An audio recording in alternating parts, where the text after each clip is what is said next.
Okay.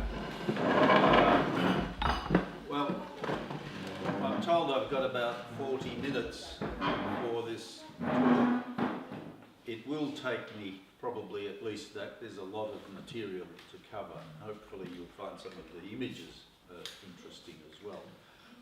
The Aboriginal and Torres Strait Islander peoples, as you probably have heard at least in Australia, have been in Australia for at least 60,000 years. They've found some more recent evidence of that date that's pushed it out a little bit further. Most people, yes, 40,000, 50,000, it's 60,000. That's an image of a rock painting. The Aboriginal peoples left very little trace on the land, which I think is an extraordinary thing of living in a country with what was a very sophisticated civilization, but we do have evidences of at least some of the rock paintings in various sacred places and caves and the like. But there's an image of one of these. So the thing that's of interest here, apart from thinking about them having lived in a continent for so long, is that they see themselves very differently from most people. And certainly when we think about the Western way of thinking about relationships in community, relationships and ownership of land and the like, they have a very different way of seeing themselves as who they are as people. So they see themselves, for example, as existing within a community and being connected to the land. So we'll explore that. So there is no self in this. So there's no kind of sense of individuality. Who am I as an individual? It's a meaningless idea that I am nothing except within community and to what I belong. Now, so they don't describe themselves as an individual, but as being a person belonging to a particular community and to a particular place. Place is crucial. So the idea of connectedness, which is expressed in Laudato Si, in the papal encyclical, and this is one of the things that led me to reflect on the Aboriginal and Torres Strait Islander peoples. One of the things that Pope Francis in that particular encyclical talks about is connectedness, and that we're connected in not just one or two ways, but when we think about the environment, it's not just we have to look after the environment. He says this is linked to poverty. So poverty and how we treat each other is part of that environment. So he expresses this idea of connectedness. It's also Patriarch Bartholomew from the Eastern churches makes similar kinds of claims here. So the idea of connectedness is really important. Here you've got another image of the land. I mean, much of Australia is very harsh land in the centre of Australia. The population of Australia is all right around the coastline. So the big cities, Melbourne and Sydney, largely are coastal cities. Brisbane's the same, it's a coastal city. Adelaide's a coastal city. Tasmania, Hobart is a coastal city. Perth is a coastal city. Darwin is up on the coast. So they're all on the coast. The only one that's not is our capital, Canberra, which is a little bit inland, but not very far. So the inner part of Australia is very harsh, but the Aboriginal peoples survived in that environment. They belong to the land. So again, there's some more images of rock art. So the understanding of how the individual is to be thought about for an Aboriginal person is that all these things are a unity. So the connectedness unites the individual, the community and the place together. They're intimately connected. You can't separate them out. But not only that, there is no distinction between the spiritual and the physical. These two worlds connect up together. They're interconnected. So, thinking evil thoughts, for instance, isn't just something that's in your mind. Thinking evil thoughts has a physical kind of manifestation. It doesn't remain a kind of, I'm thinking bad thoughts. It becomes a physical thing to the Aboriginal person.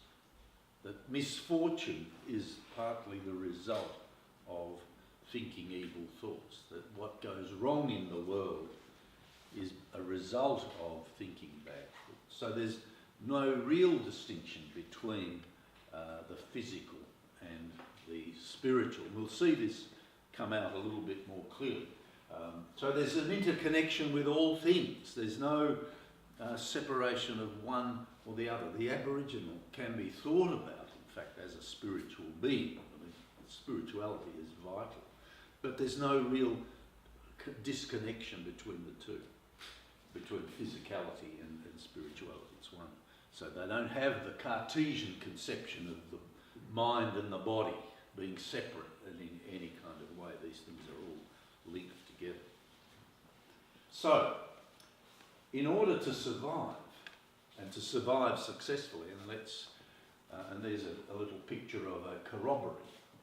Well, it's a representation. It's not a photo of a corroboree, because there are certain kinds of ceremonies that are only to be seen by particular people, members of the tribe, for example. These are secret things. And I'll say a little more about that a bit later. So for survival, and the Aboriginal people survived very, very well in Australia.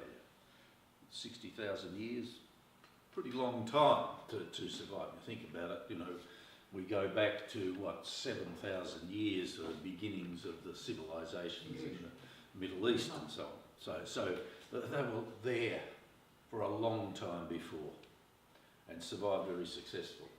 So for them to be able to survive, they needed to be able to balance the spiritual aspects of the world and draw on their communities for support.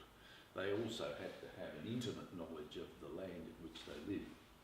So there's what we can mean by a self for the Aboriginal peoples isn't just a matter of a historical consciousness of knowing something about history, but there is a distinctive narrative which is woven into the stories of the elders of the community. The other thing which I'll come to talk about, what's called the dream time, which is a misnomer, a very bad name for it. There is no history, in a sense, for the Aboriginal peoples, because it's all existing here and now. There is no distinction. And you can understand why there's no history if you think about a very stable society which has a rhythm. Nothing changes. So nothing goes out of existence in terms of history. It all remains pretty much there. And thinking about the spiritual and physical as being interrelated, these two also are never separable into some kind of memory. Memory is about what exists now. Everything exists now. Anyway, we'll come back to that. So it's not just a historical consciousness, but it's within a narrative that's woven about the community, and I am part of, and in the strands of that narrative. I belong to that narrative. So there's no kind of historicity about it in a way. So they're not about things that are talked about the past. So the narrative isn't just about events in the past. It's about what's now, the present. And that present, the ancestors are present in the shaping of what happens. So there is a communal journey, and it's a communal journey that is now, not sometime into the future. It's not sometime in the past. it's all present together. There's no future. Aboriginals don't talk about that. Okay, so it isn't a shared communal consciousness in the sense that, you know, we might talk about, you know, a society in our kind of modern way of thinking about society as we are, say, for example, if we're talking about being Romanian. Well, what does that mean? You know, is there a shared consciousness of being Romanian? You know, that being Romanian is whatever it is, you know, but there is a kind of over and above individual members of the community, there is a kind of super consciousness which is Romanian consciousness, if you can see what I'm trying to say.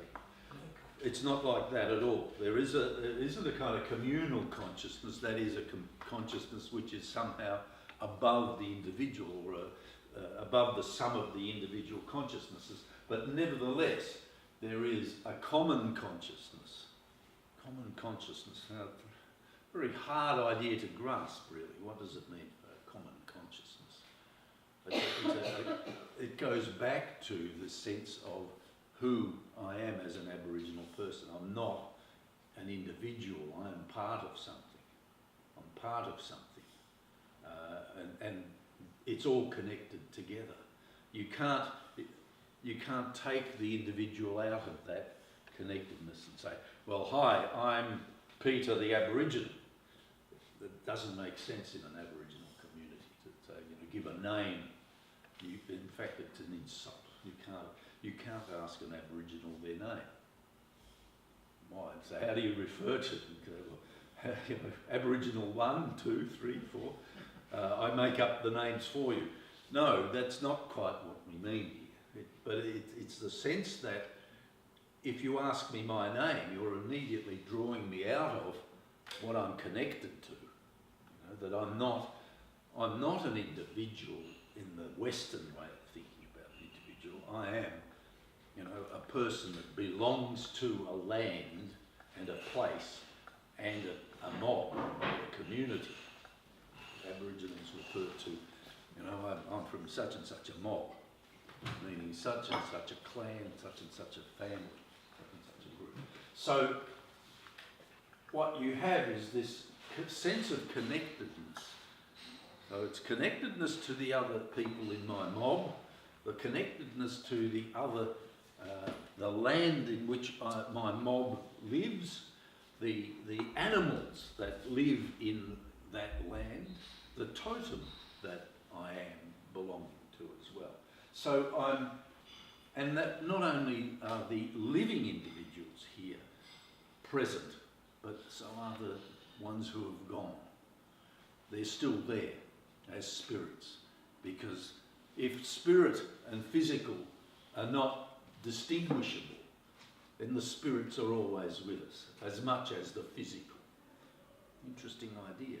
You know, there's a continuity. So the ancestors are with us, and there are ceremonies that you can contact and have dealings with, and that's very strong to be able to do that. So kinship groups are very important, ancestral groups are very important, and the land is very important.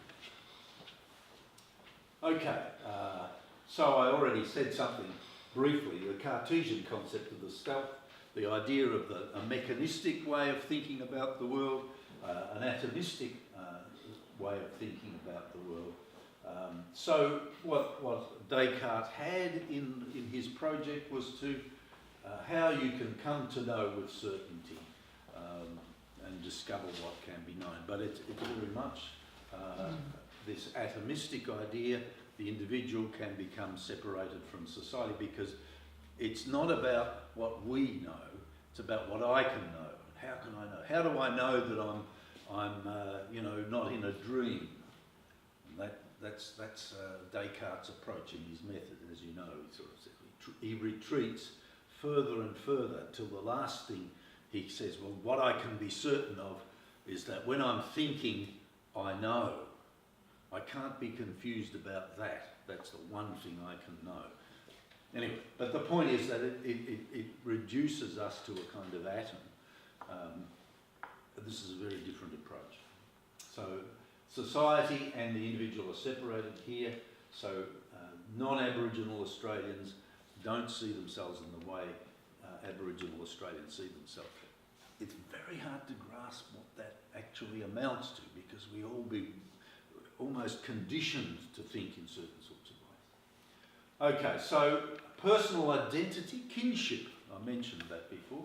Kinship is personal identity for the Aboriginal person, and it's defined in terms of ritual and spiritual relationships and the responsibilities that are inseparable from each other.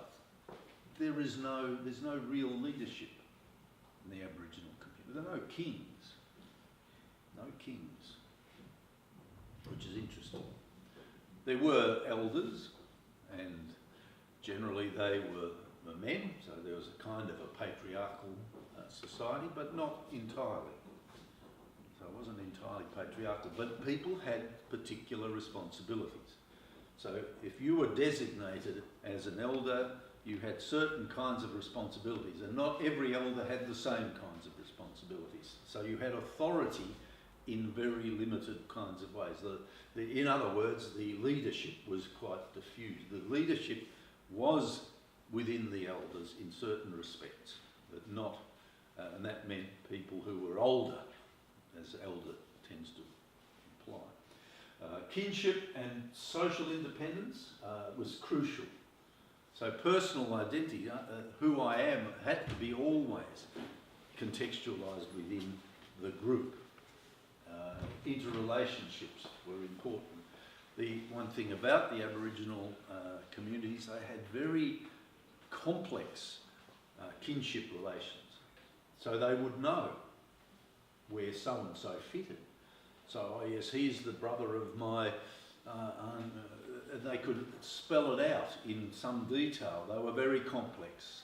There were interrelationships due to marriage. So, you know, obviously you didn't marry within your familial group. You had to go to another group, but that then meant you had kinship links with that group. So there were, and so even though you lived in a group, it also meant you restricted things like conflict. I can't fight with that group, well, because that's my father-in-law's group, or that's my brother-in-law's group. Yes, you could have some dispute, and let's face it, in any human community there's going to be disputes, but it was very constrained. You couldn't be too constrained. You couldn't go around killing people for a start. These were rare events. There was fighting, but you had to restrict it. One, for a start, there were limits to the size of the group. You couldn't afford to lose adult members of your group because it put pressure on the remaining people. So, you know, you can't hurt people too much. If there was to be a fight or an internecine kind of dispute that required some sort of fighting, it had to be controlled, and it was very controlled. Anyway, there's probably more to I can say about that. But these are so important. So the individual has a place. No two people had identical kinship relationships, nor did they have identical ritual and spiritual relationships. So basically, if I was to live well as an individual Aboriginal, again, that's a kind of interpretation using an individual Aboriginal. To live well in my society, I had to discharge the obligations that were required of me and to the land. So there's a commitment to an interdependence of being. Now, I'll say more about the connection to the land. Dispossession from that milieu in which I have my being is a disaster